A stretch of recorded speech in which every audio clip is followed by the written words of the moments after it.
If we had a time machine, sure, Hitler, all the stuff that Marty McFly messed up, yeah, all the stuff, we would correct these 7 baseball cards that never were.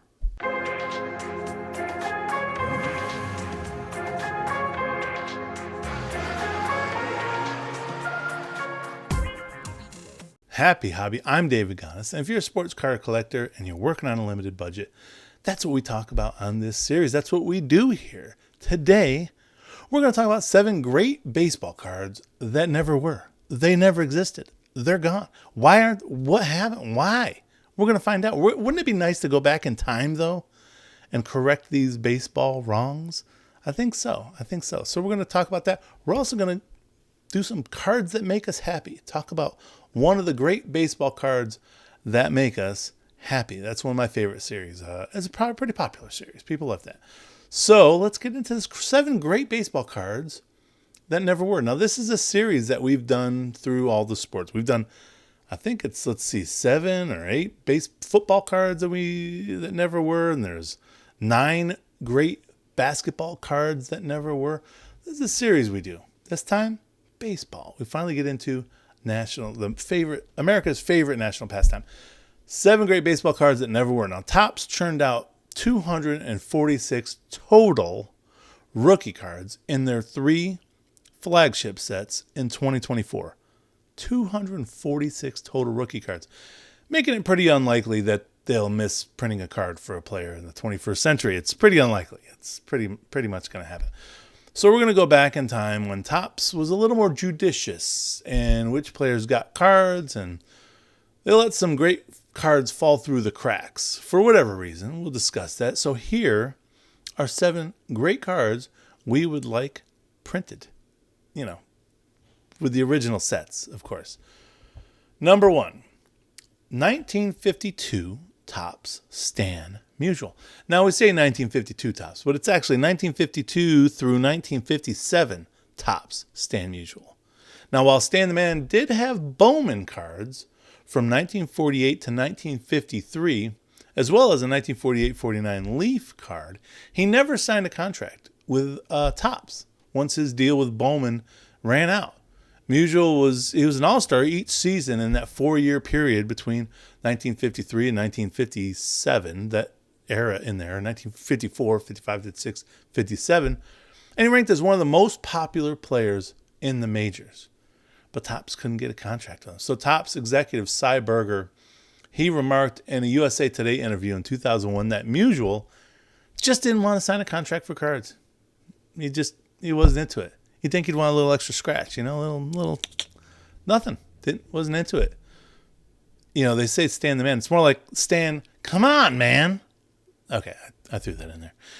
Thankfully, though, his 1958 All-Star card, which is considered his first Topps baseball card, it's considered a triple print, making it his first Topps card, an affordable one for a Diamond Legend. So what we mean by triple print is, back then they would print cards, on different sheets and stuff, and sometimes some cards would end up on multiple sheets and they'd print more.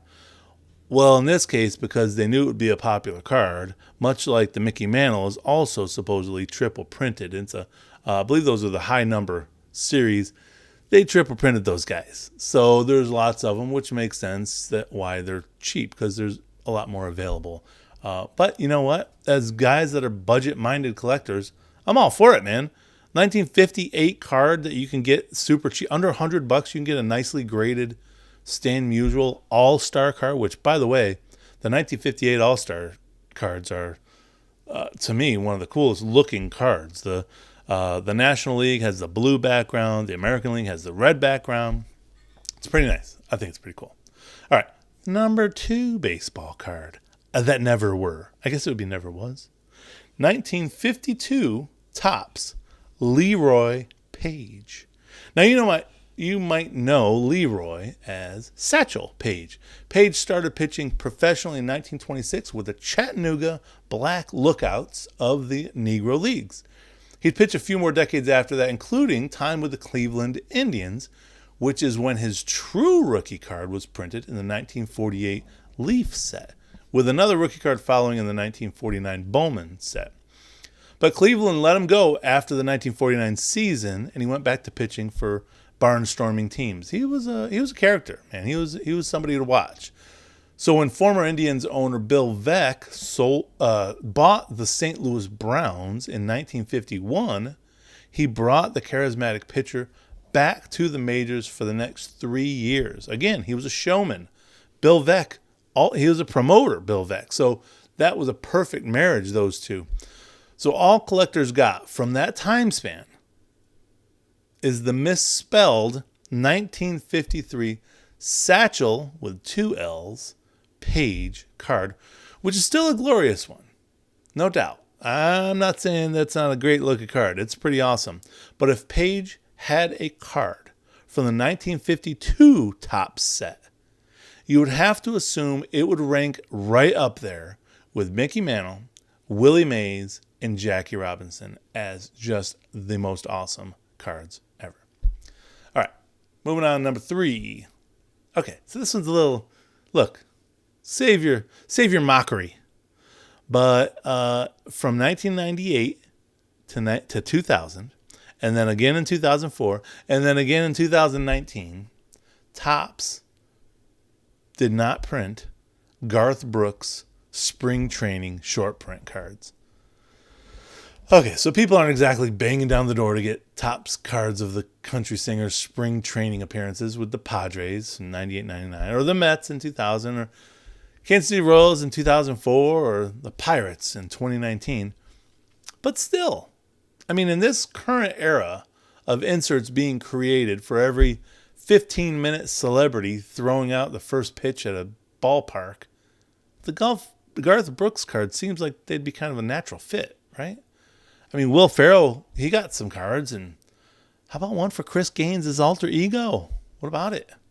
I'm not even I like the old Garth Brooks. I'm not even a Garth Brooks fan, but this is what?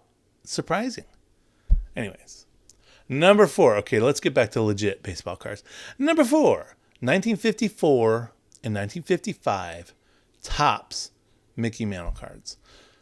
So once again, once Bowman signed Mantle to a contract, keeping Topps from producing the mixed cards for a couple years, we lost our shot at an unbroken Topps Mickey Mantle run. So considering the beauty of Mantle's Topps cards, including his returning years at Topps in 56 and 57, it really is frustrating to think of what we missed from Mantle and Topps in 54 and 55. Both of those cards would have been Mantle in an action shot behind a portrait pose. You know, they had his picture in front, and then behind him is he's sliding in, or he'd probably be swinging. His cards would probably be swinging. Just awesome looking cards. So we missed out on those. 54 and 55, that'd have been sweet. We did get 56, which pretty much has that look, but still. 1959 Topps Maury Wills rookie card. That's our number 5 card that never was. So in the early days of Topps, again, after they bought out Bowman, top prospects were being offered $5 to sign a card licensing contract in 1959. Topps reportedly didn't think that Wills was worth the $5 contract as a prospect. They're like, and he bounced around. He'd been in a couple teams by then. He was a speed guy, but wasn't really making a lot of contact. It was true. He's a 26-year-old prospect, very little power. But let's not forget, though. Let's not completely get Topps off the hook here. There were just 16 major league teams back then. It wasn't like, some banjo hitting journeyman couldn't have been bypassed to make sure another rookie card got created. I mean, let's let one of those guys go and get a rookie in there, right? Well, what happened was Wills learned how to switch hit. He replaced injured shortstop Don Zimmer, and he won a World Series with the Dodgers in 1959, his rookie season. After stealing 104 bases in 1962, Wills was named the NL MVP, and he'd go on to play until the 1972 baseball season. So Willis signed an exclusive contract with Fleer once Topps passed on him. So Fleer had his rights. But Fleer didn't create baseball cards again until 1963. They just owned his rights, and they just paid him for those few years. The 1963 Fleer Maury Wills card is considered his rookie card, and it came out 4 years after his baseball career, his professional MLB career began, which is pretty crazy. What's really crazy is those 1963 Fleer packs came with a cookie instead of gum, because Topps had the monopoly on gum trading cards, so Fleer had to come up with something else, so they came up with a cookie. And from what I gathered, they're pretty horrible cookies. They were like crackery cookies, and from what I gather, they stained a lot of cards. A lot of cards got crumbs and junk all over them. So, but the Fleer 1963 Fleer rookie card from Maury Wills, that's kind of a big deal. And there is another great article on Saber Baseball Card. Let's see, SaberBaseballCards.blog, about how Topps tried to rectify the lost Maury Wills rookie card. It's actually pretty cool. It's in the 1977 Topps set. They did a turn back the clock card with Maury Wills stealing. It's a pretty big deal. It's a great photo. It's a famous photo that was on, I think, like Sporting News magazine or Sport magazine or something like that. So it's a cool story, but you can check that out at SaberBaseballCards.blog. We're moving on. Number 6. Here's a card that never were. 1969 Topps Roger Maris. Now, Maris retired after the 1968 MLB season, but Topps chose not to produce a career-ending card for him, despite the fact he beat the greatest single-season statistic in sports history up to that point, earlier in his career. The new single-season home run champion, ranked among the all-time under-celebrated players in baseball history, in my opinion. That's Cajun opinion. Well, he broke Babe Ruth's home run record in 1961 with the Yankees, much to the chagrin of Mickey Mantle lovers everywhere. The Yankees traded the slugger to St. Louis in 1967, but Topps refused to give him one more Yankees card, and his career kind of limped to a finish in 68. But even so, one more card with his full stat run on the back, that would have been great. He's one of the best hitters in that small time span. That would have been great. That would have been nice. Number 7, card that never were. 1977 Topps Reggie Jackson. Yes, I know Topps Reggie Jackson. There is one from 1977, I know. But we're talking about an Orioles card from 1977 Topps. So on April 2nd of 1976, A's fans must have felt like they had an April Fool's Day hangover. April 2nd, Oakland traded their superstar Reggie Jackson to Baltimore for Don Baylor and some other players. So Jackson was granted free agency at the end of the 76 season, which allowed the Yankees to finally swoop in and bring him to the Bronx. But in that 1976 season, Jackson suited up with the Baltimore Orioles after a little bit of a holdout early on. He reported a month late because of the contract dispute, but that was never reflected in any Topps baseball card. Why don't we have Reggie Jackson in an Orioles uniform somewhere? I'm sure Orioles fans would think that was cool. That lost month cost Reggie an all-star appearance because he held out. So that was the only year he wasn't an all-star between 1970 to 1984. And he finished with 27 home runs and 28 stolen bases that year. Reggie Jackson. His 5.3 WAR that season was the highest mark he'd post for the remainder of his career, including all his time with the Yankees. I thought that was interesting. Now, there were rumors that Topps used a 1977 Topps Reggie Jackson card with an Orioles hat and Orioles cap and Orioles jersey. They used it as a proof, which is one of their test prints before their final production run.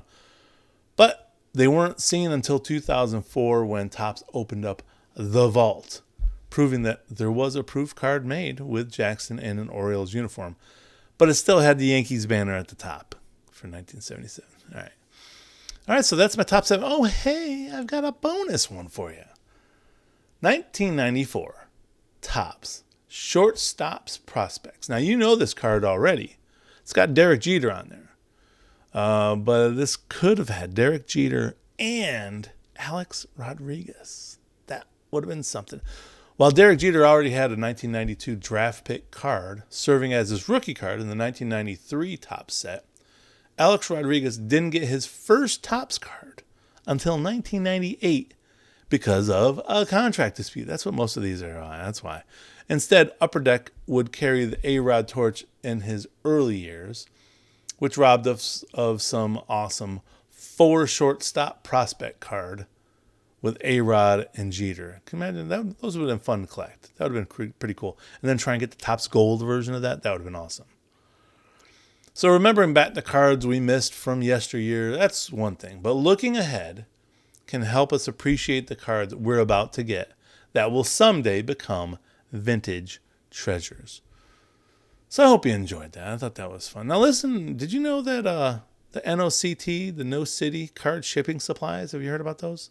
If you're tired of worrying about prized graded cards getting dinged up in the mail, say hello to NOCT Shipping Supplies at nocity.co. It's the ultimate solution made just for collectors like you and me and your eBay customers. NOCT's expertly crafted boxes and bubble mailers, they're designed to fit PSA slabs and raw cards snugly, keeping your treasures safe from bumps and bruises, whether you're shipping to buyers or trading with friends. Now, these products are made for collectors by collectors. And we're doing a giveaway, so watch that video right there so you know what to do to be eligible for that giveaway. Don't risk your slabs. Ship with confidence. Visit nocity.co and upgrade your shipping game. Listen, until I hear from you next week, or vice versa, make sure you have a happy hobby.